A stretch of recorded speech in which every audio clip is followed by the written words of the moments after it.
بسم اللہ الرحمن الرحیم۔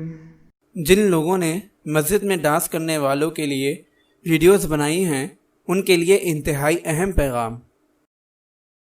کسی مسلمان سے انسان ہونے کے ناطے کوئی گناہ ہو جائے اور پھر وہ اس پر شرمندہ اور نادم ہو کر توبہ کر لے تو یہ اس کے حسن ایمان کی علامت ہے۔ توبہ کرنے کے بعد کسی بھی مسلمان کو یہ حق حاصل نہیں کہ وہ اس کو توبہ کرنے کے بعد بھی اس گناہ پر شرمندہ کرے اور ملامت کرے۔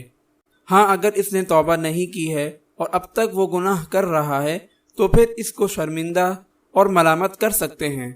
لیکن یہ شرمندہ کرنا اس کو حقیر سمجھ کر نہ ہو بلکہ نصیحت کی غرض سے ہو۔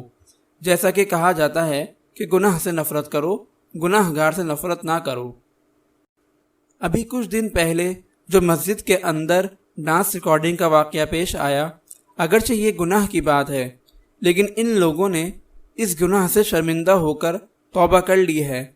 لہٰذا کسی مسلمان کے لیے بھی یہ جائز نہیں کہ ان کو اس گناہ پر شرمندہ اور ملامت کرے جس گناہ سے وہ توبہ کر چکے ہیں، کیونکہ حدیث پاک میں آتا ہے،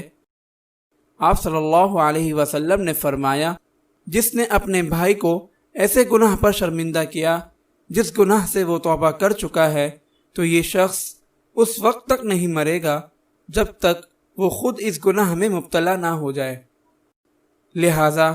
جن لوگوں نے ان کے خلاف ویڈیوز بنائی تھیں اور ان کو برے برے القابات دیے تھے، اگرچہ وہ ویڈیوز ان کی توبہ کرنے سے پہلے کی تھیں لیکن اب وہ لوگ توبہ کر چکے ہیں،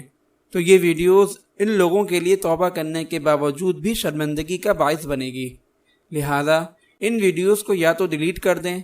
یا پھر ان کی توبہ کی ویڈیوز کو بھی اسی طرح بنا کر پھیلائیں جس طرح ان کے گناہ کی ویڈیوز پھیلائی تھیں، تاکہ لوگوں کو معلوم ہو جائے کہ وہ اس گناہ سے توبہ کر چکے ہیں اور لوگ ان کو ملامت نہ کریں، کیونکہ حدیث پاک میں آتا ہے، آپ صلی اللہ علیہ وسلم نے فرمایا، گناہ سے توبہ کرنے والا ایسا ہی ہے جیسے اس نے گناہ کیا ہی نہ ہو۔ اللہ ہم سب کو توبہ کی توفیق عطا فرمائے، آمین۔ اگر آپ اس صدقہ جاریہ میں شامل ہونا چاہتے ہیں تو چینل کو سبسکرائب کریں اور لائک اور شیئر کرنا نہ بھولیں۔ جزاک اللہ خیرا۔